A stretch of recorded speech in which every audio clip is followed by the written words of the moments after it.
Welcome to La Vida Rosa. I'm your host, Pinky, and today we're going to be talking about Love is Blind, Season 7, Episode 10. So if you'd like to see more, then just stay tuned. But before we begin, I would like for everyone to check out my website, lavidarosastyle.com, where you can find cute accessories like these handmade fall earrings, as well as other cute handmade accessories made by yours truly. Check out that link down below. Like, comment, and subscribe. Without further ado, let's get into this video.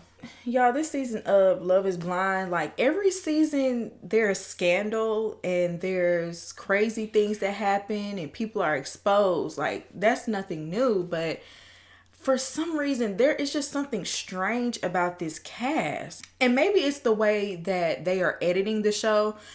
I don't like the way that they show us the aftermath of whatever blow up happened, and we kind of hear bits and pieces of each person's side, like, well, you did this, well, you did this. But we don't actually get like confessionals from them talking about exactly what happened or even footage. And I'm like, why are all of these arguments happening off camera? Why are we not seeing exactly what's happening? Is this not a reality show? Is that not the point of y'all filming things? Especially when it comes to Tim and Alex. Y'all miss the most tumultuous parts of their relationship. And so now we're left to kind of piece things together and try to see who was right and who was wrong in the situation. It's just really weird. And it's kind of hard to follow. And I've been seeing a lot of people say things like that on Twitter. So I had to let y'all know I feel the same way. First things first, let's start with Garrett and Taylor. I thought this couple was going to be the boring couple. You know, they're compatible. They fall in love and they make it down the aisle. They say yes, no problem. But we saw a little bit different from them this episode, and we'll get into that. They go to a calligraphy lesson, and she decides that she wants to incorporate her grandparents' letters from the 50s that they wrote to one another into the wedding, and she wants to have a letter writing station at the wedding. I thought that was cute. So then they start talking about the fact that his mother is still struggling with the fact that pretty much they're going to be strangers getting married, and his mother just cannot accept it. She's not here for it. A part of me questions, does her ethnicity have anything to do with it? Because he has such a strong reaction to her not being a white woman, you know what I'm saying? So it made me wonder, like, is that a part of it? But, you know, we haven't seen any evidence of that, so I'm not going to blame that. I would hate for this to turn into a situation where Taylor feels like she consistently has to try to make the mother like her or, you know, make her comfortable in the situation to her own detriment. Now, I don't see anything wrong with y'all trying to become a family. And, you know, eventually when y'all have kids, that's going to be the kid's grandmother.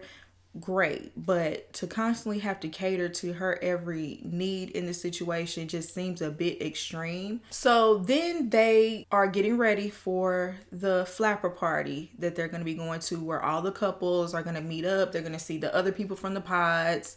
You know what I'm saying? So it's like a big deal. They're really excited to get their costumes, put them on. The next thing you know, once again, we only see the aftermath of whatever argument went down. But from what I could piece together, apparently Garrett had gotten a text from his ex earlier that day. First, we thought he only liked it, because that's what Taylor kept saying. You liked it, you acknowledged it. But she didn't like the fact that he went the whole day and didn't tell her about that until right before they were walking into the party. He said the woman doesn't mean anything to him. That's just one of his exes. And she said she was mainly upset because he waited all day to tell her when he should have just told her right when it happened. Feels some type of way because she's been cheated on in the past, and this makes her concerned on whether or not she could trust him. She feels like he should not have entertained that text message at all, whether he liked it or whatever. She feels like he shouldn't have entertained it, and if he did, he should shut it down and say you're engaged and, you know, pretty much ignore it. That's what she wanted him to do. She wanted him to just ignore it. I like with this particular conversation, he didn't try to invalidate her feelings. He told his side of the story, but still tried to see it from her perspective. And he saw how that could make her feel. And he just kept apologizing and saying, that's definitely not what I was trying to do. I thought handling it in that way was respectful. He wasn't trying to disrespect her. But then they had a conversation with Tyler, the procreator, and Ashley. When they were first having the argument, she said that you liked her text and I didn't like that, right? He never corrected her and told her that he actually responded to the message like with words. So when he was talking to Tyler and Ashley, that part of it came out. She felt blindsided by it because we just had this whole conversation about how I don't feel like I can trust you, and you didn't even tell me the full story. She felt even more embarrassed. She felt even more humiliated. And especially since this was coming out in front of another couple, she stormed off. She's crying. And it's funny because Ashley told her omitting anything is a lie. Just stick a pin in that, because you just don't know how much you were preaching just then. You're talking to her about her situation, but you can apply the same thing to yours. We're going to get to Tyler and Ashley later. I really don't think that he was being deceptive. He's very book smart, but when it comes to relationships and when it comes to like common sense things, it just seems like he doesn't really use social media. Like, I think it was a miscommunication is what I'm trying to say. I don't think he really understood what she was asking for and the gravity of, him responding. I do agree with her. He should have just told her as soon as the ex texted her so she could tell him, how she is most comfortable with him responding, because they've only known each other for 2 weeks. So they really haven't set all the boundaries in their relationship just yet, because how can you? She said she only wanted to introduce him to her family if she was 200% about him. And so this situation made their relationship that much more shaky, and everything was smooth sailing until now. So I guess we'll see next episode how this all works out. Okay, let's move on to Marissa and Ramses. So we're seeing, once again, the aftermath of whatever fight they got into. They're at odds over the fact that she wants to have kids fairly quickly after they get married, and he wants to wait 3 or 5 years. She said she's 32, and if we wait 5 years, I'm going to be 37. So she doesn't want to wait that long to have kids.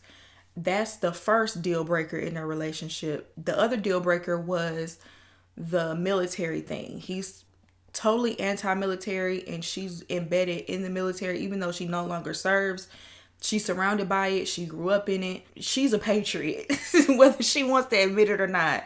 She tries to act like she has these liberal views, but she has a overall more traditional mindset than she would like to present herself as having.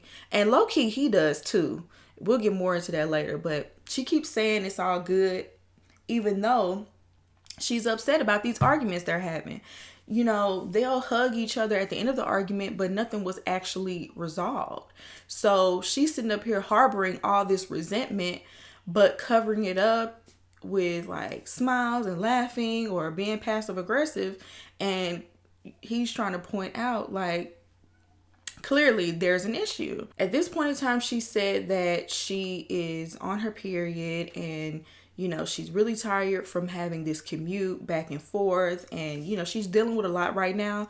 And he keeps poking and prodding her, no pun intended, and trying to get his rocks off. And she's concerned, like, you can't wait for a week. Like, they've been pretty much going at it since they first met each other. And this is the first time she's ever had to like turn him down or tell him no. And he's sulking and having an attitude talking about, well, I'm just trying to make sure that we're compatible in that way before we get married, when y'all have been this entire time, but she is having a period of time, no pun intended again, that she can't do it. She's not in the mood. She doesn't want to. And she's, you should understand that. But he was being completely unreasonable. I'm looking at him like, why are you pestering her about this? You have been married before. You know how women work. You know how that monthly works. Is that why your first marriage didn't work? Because how can you not have the sympathy to understand she doesn't feel like doing it? And so she brought up to him, like, if you can't handle this right now, then how will you handle the situation if I were to get sick and I were not able to supply your needs? How would you feel then? And he was like, yep, that's something to think about. He really didn't even try to reassure her in any way. He just was being very selfish. And she felt like he was being very insensitive to her during this time. And so personally, I feel like Marissa just wants to get married. Regardless of all the red flags that she sees with Ramses, I feel like both of them see red flags in each other. But I feel like she's on this clock. She wants to get married. She wants to have babies. And she sees him as her ticket to do that. And I feel like with him, I honestly don't know why he's in this situation, because physically they're attracted to each other, but do y'all even actually like each other? Your personalities don't even, what did y'all talk about in the pods? Like, all of these things that y'all are bumping heads on each other, y'all should have already discussed this before you even got to this point. And now y'all are a week before the wedding, you're planning the wedding, y'all can't even have a conversation about wedding planning without having an argument. You're not addressing the issues for what they are. You're pretending like they don't exist. So anyway, when it comes to the wedding planning, she wants to have a boho glam wedding, which I think is very cute for their aesthetic. It'll be pleasing to the eye, but it'll just be like gift wrapping a turd. Like, yeah, it looks pretty on the outside, but who really wants it? She says she doesn't want an aisle going down the middle. Maybe she'll walk around the crowd in order to get to the front. Really, she just wants their marriage to be different from his previous marriage. And he's just like, you shouldn't be comparing. And I do think that's odd that she said that. Y'all, I pretty much think she chose the wrong man. Like, I think she should have chosen Bodan, because they seem to be on the same page military-wise. Their perspectives align more than the way she interacts with Ramses. I think Ramses is just straight up lust. I feel like if they were just like a situationship or a hookup, that's one thing. But getting married, I just don't see that lasting. Ramses really pulled the wool over everybody's eyes. He tried to act like he was so progressive, almost was a feminist. But then that whole situation with him, well, I need my needs met. Yeah, that kind of turned me off to him. So let's move on to Tim and Alex. Last episode, he met her parents. This episode, she's meeting his parents. She was just acting weird.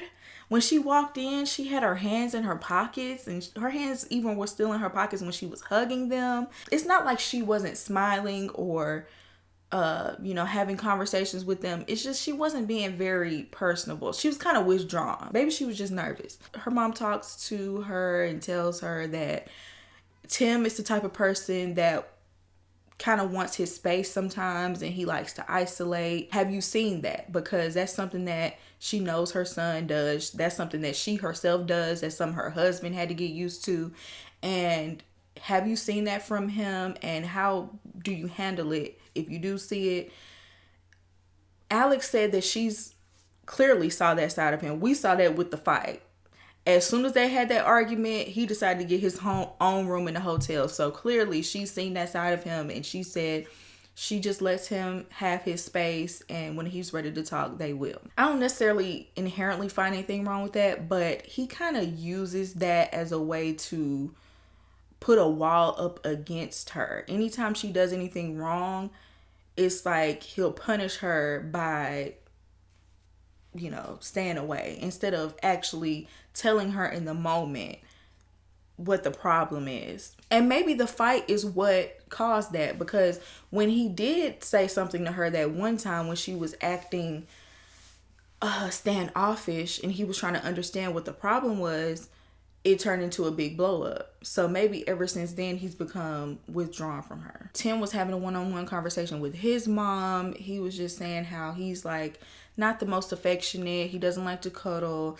And the mom said, well, sometimes in relationships you have to compromise. If that's one of her needs, if that's something she needs, then, you don't have to cuddle all night, but, give her a little cuddle. She said no matter how long you've known someone, you're going to have drama. That's just what it takes to get to know each other and become one. And his parents seem like solid people. They seem really nice. It's really sad all the devastating things and traumatic things that's happened to them, but they're still going strong. It seemed like a nice meeting. But then when we see them next, we see him walk in with an attitude, and he doesn't even greet her. They barely greet each other. Oh, hey, how you doing? What's up? He was like, can I talk to you? Mind you, she was heating up some food and about to eat. She was like, I'm kind of hungry. And he was like, well, can we go ahead and have this conversation? So she brings her food over. First things first, I'm just realizing something with Alex. It comes off like she's depressed, because looking at that apartment, and I know we went in on her apartment and how nasty it was and how stuff was everywhere, clothes was everywhere. It really looked like an episode of Hoarders. I can't believe she allowed that to be captured on film. Because the internet is forever. That ain't going nowhere. Every time we see Alex, we're gonna think about that apartment. But on a real note, she sounds like she's depressed to me because of how her place looks. She's constantly tired, and it just seems like she's going through a lot with her parents. Both of her parents have MS. I know how that feels to have a parent or someone that you love, someone that you're really close with, become sick. And, in one way or another, I'm sure she has to be a caregiver for them. That's rough. That's hard. And it can cause you to fall into depression. And I feel like when she does lash out, it's because of the things that she's dealing with. She kind of takes it out on the people closest to her. And that's where I feel like she was not ready for something like this. You should be able to cope a little bit better without taking it out on your partner. He's very stern about this conversation. He wants to confront her about the fact that his parents drove 10 hours to meet her. And pretty much after they had that conversation and the cameras went down, she went upstairs and went to sleep or took a nap. He was telling her how important this meeting was and how he took out the time when it came to her family. He grilled. He wrote that nice letter asking for her hand in marriage for her father. He was very intentional about meeting her family. But when it came to her meeting his, she dropped the ball. She really did, because there's no reason why you should have ever went upstairs and went to sleep when first meeting them. You might have been tired. You might have been working all day, but stay up. It's just one day where you just have to stay up. Go get you some coffee. At least entertain these people. He said they drove 10 hours. Like, the least you could do was stay up and have conversation and, whatever it is. You didn't cook. You didn't have anything laying out for them to eat. The least you could have done was that, especially when he went all out for your family. So I understood exactly where he was coming from.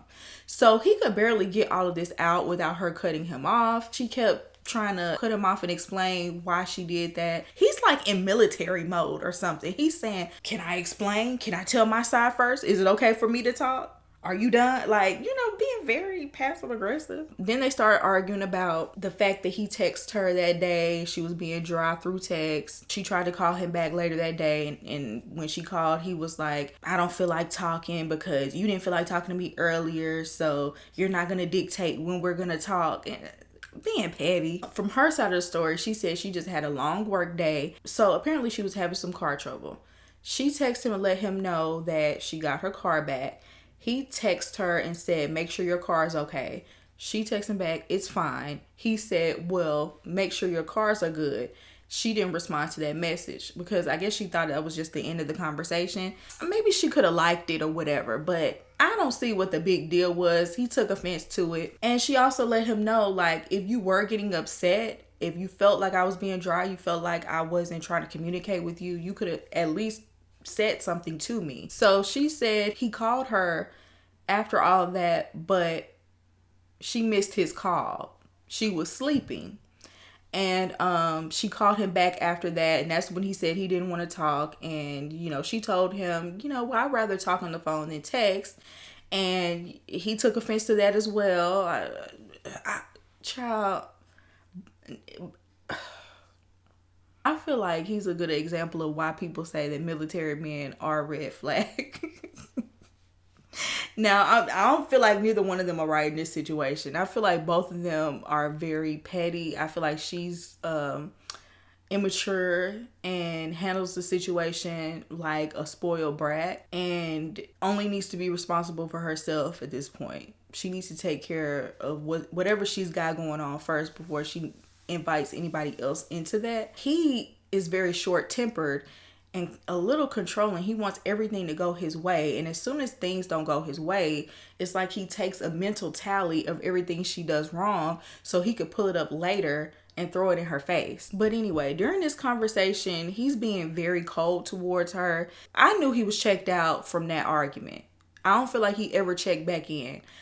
Personally, I think the producers might have bribed him with some money, told him, if you can get to the altar, we'll give you a bonus or whatever. Because it didn't make sense how quick he got over that argument when he was so upset about it. I feel like he was just going through the motions with all of this. I think he knew that he didn't want to be with her. That's why he didn't have a big reaction to her apartment, because we saw how clean he was. To see that nasty apartment, it should have elicited some sort of reaction, and he didn't have any. He knew in the back of his mind he was not going to choose her, or he was not going to go through with this wedding. So he just let her know in that moment that they're not compatible and this is not going to work, and he can't go through with this. And mind you, like I said, he's being very cold, very matter of fact. This don't even seem like someone who ever had love for her at all, the way he was speaking to her. And she got upset because she's like, well, you just had this emotional moment with my father, my sick father, 2 days ago, and told him how much you wanted to love me, protect me, and take care of me. And I do think that's kind of messed up. We all saw that moment. We saw how the dad reacted. I could understand like realizing you're not compatible with someone, but he really did not try to make it work. He didn't try to have a conversation. He didn't come into this conversation trying to resolve it. He came in with his mind made up. So I do understand where she's coming from with that too. He said he's tried to make an effort with her. He tried to cuddle her. And she said, well, you did it while I was asleep. I didn't even know you cuddled me. And, he talked about how he went out of his way to cook for her family. And when he got back, there was still dishes in the sink. He had to go behind that and clean up the dishes. He felt some type of way about that. Why didn't you say any of this? If he had to tell her that she needed to wash those dishes, then clearly she's not the one. And he said there's no scenario where he sees himself saying yes to her. He said, I'm glad that we can agree that we're not compatible and I don't ever want to see you again. I'm like, the way that escalated was very Lifetime movie thriller. Like, we're not compatible. We just don't mesh. And then he was like, well, I don't ever want to see you again. Sir, you are on Love is Blind. You are on a reality show, okay? You're going to at least see her at the reunion. He was being so dramatic. And it was very uncalled for because, yeah, y'all got into it. I was finna say it wasn't that deep. They did have that argument. She did put her hand over his mouth. He never forgave her for that. And he just need to be honest, because there's no reason in this moment for you to be so ready to, I never want to see you again. Like, what did she do that was so bad that you never want to see her again? Good riddance. I'm glad both of y'all are not together, because that was going to be a train wreck anyway. And I feel like he would have said no regardless. At least he didn't get up in front of everybody, let her put on that dress and let her family come sit out in the audience and him embarrass her in front of everybody like that. So I guess I give him credit for that, but I almost forgot to talk about Tyler, the procreator, and Ashley. How would I forget? So when we pick up with them, he is still sulking on the couch. And at this point, Ashley does not have the full story. Well, she never really gets it from what we see. She asked him to tell her, what were the circumstances of you being a sperm donor? And he said that his friends who are a lesbian couple wanted a sperm donor, but they couldn't afford it. And he saw it as God's way of using him, and it felt good. Knowing what we know now, this man is sick. After everything has been exposed on him, come to find out, him and one of the women in that lesbian relationship, they didn't use a turkey baster. They got pregnant the old-fashioned way. And allegedly there was a secret relationship going on between him and one of the lesbians, okay? Don't ask me. I can't explain it. I'm just telling you what's out there. She asked him straight up, do the kids know what you look like? He bold-faced lied in her face and said, I don't think so. Knowing there are countless pictures of him out there that he has posted on his home page. He scrubbed them now, but you have posted picture upon picture. You spent Christmas with them. You have a picture holding one of them saying dope dad. Like, this is on another level of deadbeat. Like, can you imagine your dad denying you like that on national television? It just keeps getting worse and worse when it comes to this man. I also think she has to accept responsibility for continuing on with the foolishness with him, because he showed you that he was a liar and that he was manipulative. The fact that, let's say his story was completely true. The fact that he held that from you and he didn't tell you until after you accepted that marriage proposal was manipulative. And so you can't be too surprised when more things come out, because he's exposed himself as not being trustworthy. And she still is diving head first in this relationship. She really thinks she knows him when he has shown you clearly you do not. Just look at the rest of the cast. You'll see this ain't the best group, honey. When she went to the party, she told the other women about his kids and the whole situation, and all of them were flabbergasted. All of them were gagged. They couldn't believe it. They was like, what? And you still with him? Like, they were trying to make her feel better. Oh, well, you know. No. I wish they would have been real and told her, girl, are you sure you still want to be in this relationship with him? Are you sure? Like, because this is not something small. Like, this is a major thing that he kept. He's continuously love bombing her and making her believe that he's fighting for her, you know, waking up, giving her coffee every morning, praying with her and all that. Just anything he could do to get to that altar. Another delusional one walked in after her, Monica. And she let them know that she had a good conversation with Steven for 2 hours. And she knows he's a good person in spite of what he did. Girl, you had to force him to send you the money back that you gave him while he had the nerve to cheat on you. Like, how was that a good person? At least she said she was not willing to date him anymore. I mean, that's at the very least what you could say. So let's move on to Nick and Hannah. They did this huge obstacle course. It looked really fun because they were in a harness and it was like high up in the air. It kind of reminds me of like some of the things that they do on The Challenge, if y'all ever seen that show. Obviously, she had to berate him and tell him how he sucked and how she had to show him how to do it, how much better she was at it than him. She always gives backhanded compliments. Like, she was like, yeah, the icks that you give me are just becoming funny to me now. Obviously, she always has to interrogate him at some point. So she's like aggressively asking questions like, are you ready to get married? You think you're mature enough for this? Da da da.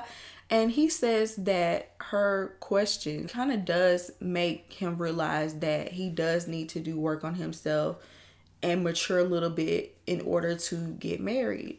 And that is at least one good thing that's coming out of this, because I think Nick coming into this really did think that he was ready, but even as aggressive and rude and nasty as Hannah has been, the sentiments were not wrong. She was right about that. It's just her nasty tone. Honesty without compassion is brutality. And if you love someone, you care about them, you're not going to talk to them like a drill sergeant. You're not going to insult them with trying to teach them or help them learn something. Now, is it her job to teach him and, you know, especially when it comes to finances, not her job. If you don't want a partner that doesn't already know those things, why are you with him? It's like she wants to be with him so he can be a punching bag for her. If he's that much out of your league, why are you still here? And then on top of that, she tries to act like she's so much more mature than him. She has her head on straight, so much better than him. And she's unemployed. She quit her job to be on the show. Like, if I were him, I would throw that in her face every single time. At least I have a job. Whenever this show ends, he's going to be the one paying the bills. And why are you constantly in his face, going off on him, snapping on him, emasculating him? I don't understand why he put up with it. He must really did love her. Or he looking for another mama. I don't know. He tells her, she treats him like he's incompetent in a very condescending way.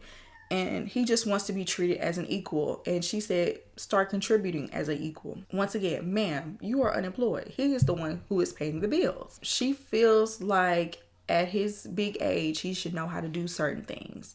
And like I said, I'm not mad at the sentiment. I just don't like the tone. So then we move on to the party. But before we get there, they're having conversations about, you know, when they're going to see the other people that they had talked to in the pod. First things first, why was Leo and Brittany not there? Did they not accept the invitation? Like, I wanted to see that train wreck. But anyway, he talks about how he wants to meet Katie and how he wants to get closure. When he gets there, he finally meets her. You know, she's a beautiful, tall, blonde woman. And it's funny because Katie kept talking about how attractive he was. Oh, he looks better than I thought. He's cute. And mind you, her and Hannah are supposedly best friends. But she continuously keeps telling Hannah how fine her man is. They had their one-on-one conversation. She told him that she didn't choose him because she consistently chose athletes in the past and she didn't want to continue on that path. She felt like that was going to lead to the same results. And she also didn't think he had the maturity that she needed in a man. She's 36, so she done with playing games. She looking for a grown man. She also said that he leads with his charm and charisma too much, constantly flirting, like he wants to put on this playboy type of personality. And maybe that is an aspect of your personality, but she feels like it's a defense mechanism and it comes from a place of insecurity. You have all this bravado and it's to hide behind it because you don't want to actually be vulnerable and show who you really are. And she built him up in this conversation, encouraged him and said, you are the whole package. You have it. You just have to be confident in who you really are. You don't have to do all that extra stuff. And it's crazy. He got more from her out of that conversation than he ever did with Hannah in the entirety of their relationship. He was relieved to actually get some sort of compliment, you know, some sort of encouragement or someone that actually believed in him. Hannah could actually learn from Katie. Even though Katie was crossing the line, she was doing a bit much, constantly saying that man was fine. But I don't think she actually wanted Nick. I think she was just trying to, you know, be nice. Later on at the party, Hannah is talking to Ashley about her relationship with Nick and basically says that she has to help him broaden his horizons in many ways. His food palette, you know, is very limited, and that he's also limited in the bedroom, and that she has not been satisfied and he doesn't do the things that she wants him to do in the bedroom, saying that you have to be careful with men's egos because their egos are fragile when it comes to that. And it's like, girl, you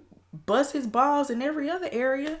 You don't care nothing about that. And then on top of that, you are humiliating him right now. Like, you're not saying this to his face. You're saying it to someone else on national television, telling millions of people that. I understand why he did not want you to talk about that in the first place, because he knew you were going to say something to humiliate him. I feel like she's one of the worst partners to have ever been on this show. If a man was treating a woman the way she treats him, I feel like all of this would have been shut down. He's battered and bruised at this point. All his masculinity gone. And he takes every lick. At first I was finna say he's just a good sport, but no, he's a victim. The way she be talking to him, Somebody need to go rescue Nick. Maybe Katie will. Hannah might want to watch out. Anyway, y'all, let me know what y'all think down below. Do you agree with me? Do you not agree with me? I'd love to hear your opinion. And I hope you enjoyed this video. And I'll see you in my next one. Peace.